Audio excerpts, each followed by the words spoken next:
ഒരു 10ാം ക്ലാസ് വിദ്യാർത്ഥിയെ വാഹനമിടിപ്പിച്ച് കൊലപ്പെടുത്തണമെങ്കിൽ അയാൾ എത്ര ക്രൂരനായിരിക്കും. സ്വന്തം മകൻ്റെ പ്രായമുള്ള കുട്ടിയെയാണ് ചെറിയൊരു വൈരാഗ്യത്തിൻ്റെ പേരിൽ തിരുവനന്തപുരം കാട്ടാക്കടയിലെ പ്രിയരഞ്ജൻ കൊലപ്പെടുത്തിയത്.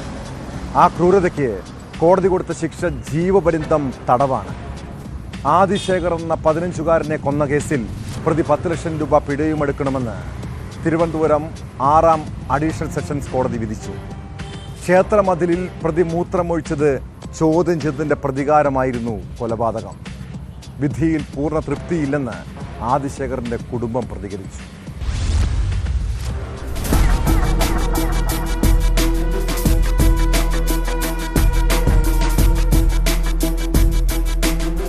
പൂവച്ചൽ പുളിങ്കോട് ഭദ്രകാളി ക്ഷേത്രത്തിന്റെ മതിലിൽ പ്രിയരഞ്ജൻ മൂത്രമൊഴിച്ചത് ആദിശേഖർ ചോദ്യം ചെയ്തിരുന്നു.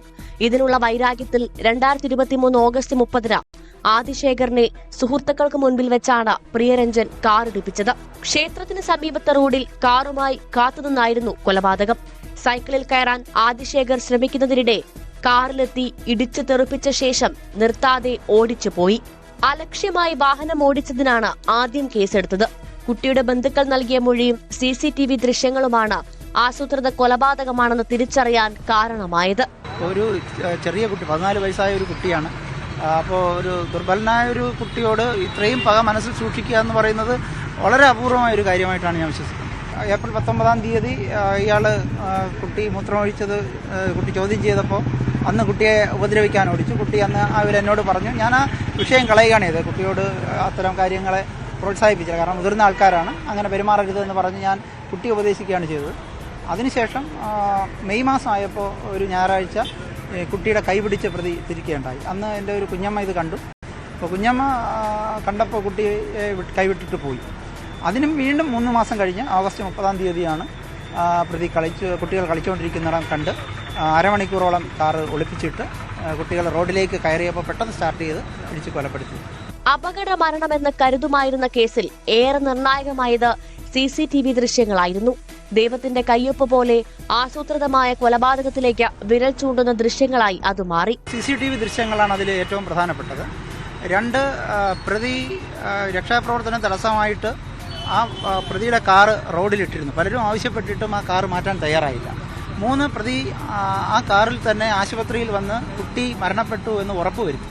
അതിനുശേഷം ആ കാറ് കുണ്ടമൺകടവിൽ ഉപേക്ഷിച്ചിട്ട് പ്രതി തമിഴ്നാട്ടിലേക്ക് ഒളിവിൽ പോവുകയാണ് ഉണ്ടായത്.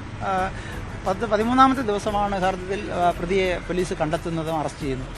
പ്രതിയിൽ തൃപ്തനാണെന്ന് ചോദിച്ചാൽ പൂർണ്ണമായൊരു തൃപ്തിയില്ല, എങ്കിലും സമൂഹത്തിനൊരു സന്ദേശം എന്ന നിലയിൽ ഈ വിധിയിൽ എനിക്ക് കുഴപ്പമില്ല എന്ന് പറയാം. പ്രതി പ്രിയരഞ്ജന് ജീവപര്യന്തം തടവും 10 ലക്ഷം രൂപ പിഴയുമാണ് തിരുവനന്തപുരം 6ാം അഡീഷണൽ സെഷൻസ് കോടതി ജഡ്ജി K. വിഷ്ണു ശിക്ഷ വിധിച്ചത്. പിഴത്തുക ആദിശേഖറിന്റെ മാതാപിതാക്കൾക്ക് നൽകണം. സംഭവം നടക്കുമ്പോൾ ആദിശേഖറിന്റെ ഒപ്പമുണ്ടായിരുന്ന നീരജ്, അച്ചു, അഭിജയ് എന്നിവരെയും കേസിൽ വിസ്തരിച്ചു. മനുഷ്യ മനസാക്ഷിയെ ഞെട്ടിച്ച കേസിൽ കുട്ടികളുടെ മൊഴികളും നിർണായകമായി. CCTV ദൃശ്യമാണ് ഇതിനകത്ത് ഏറ്റവും നിർണായകമായ തെളിവായത്. CCTV ദൃശ്യം കിട്ടിയതുകൊണ്ടാണ് ഇത് ആ പ്രതി 27 മിനിറ്റ് കാത്തുനിന്ന് ഒരു കാരണവും കൂടാതെ അവിടെ കാത്തുനിന്ന ശേഷം കുട്ടിയെ കയറ്റിയിറക്കി ഇടിച്ചു കൊന്ന് വാഹനം കയറ്റി ഇറക്കിക്കൊണ്ടുപോയതായിട്ട് CCTV ദൃശ്യത്തിലാണ് തെളിഞ്ഞത്. അതിന് കറസ്പോണ്ടിങ് ആയിട്ടുള്ള മറ്റ് ശാസ്ത്രീയ തെളിവുകളും അത് കിട്ടി. കോടതി തന്നെ നിരീക്ഷിച്ചിരിക്കുന്നത് ആക്ച്വലി അതൊരു കോടതിക്ക് തന്നെ നേരിട്ട് കാണും പോലെ ഈ ദൃശ്യം കണ്ടു എന്ന്. കാരണം കോടതിയിൽ ഇത് ഈ CCTV ദൃശ്യം പ്രദർശിപ്പിച്ച് അത് തെളിവെടുത്തിരുന്നു. അപ്പോൾ ആ സമയത്ത് കോടതിക്ക് ആർഗ്യുമെന്റിന്റെ സമയത്ത് എന്റെയും അതുപോലെ പ്രതിഭാഗത്തിന്റെയും വാദം നടക്കുന്ന സമയത്ത് കോടതി പറഞ്ഞു, എന്ത് ആർഗ്യൂ ചെയ്താലും നേരിട്ട് കോടതി കാണുന്നത് പോലെ ദൃശ്യങ്ങൾ മുമ്പിലുണ്ടല്ലോ എന്ന ഒരു പരാമർശവും കോടതിയിൽ നിന്നുണ്ടായിരുന്നു. ഈ വിധി സമൂഹത്തിന് നൽകുന്ന ശക്തമായ താക്കീതാണെന്ന് വിശ്വസിക്കുന്നുവെന്ന് ആദിശേഖറിന്റെ അച്ഛൻ അരുൺകുമാർ പറഞ്ഞു. കാട്ടാക്കട SHO ശിവകുമാറാണ് അന്വേഷണത്തിന് നേതൃത്വം നൽകിയത്. സംഭവത്തിന് ശേഷം 2ാം ദിവസം വിദേശത്തു നിന്ന് നാട്ടിലെത്തിയ ഭാര്യയ്ക്കൊപ്പം പ്രിയരഞ്ജൻ ഒളിവിൽ പോയിരുന്നു. ദിവസങ്ങൾക്ക് ശേഷം കന്യാകുമാരി കുഴിത്തുറയിൽ നിന്നാണ് പ്രിയരഞ്ജനെ അറസ്റ്റ് ചെയ്തത്. ഇയാൾ ലഹരിക്കടിമയാണെന്നും പോലീസ് കോടതിയെ അറിയിച്ചു. നിസ്സാര കാരണത്താൽ ഉടലെടുത്ത പക മൂലം 15 വയസ്സ് മാത്രം പ്രായമുള്ള കുട്ടിയുടെ ജീവനെടുത്ത പ്രതിക്ക് കടുത്ത ശിക്ഷ ലഭിച്ചതിന്റെ ആശ്വാസത്തിലാണ് നാട്ടുകാരും.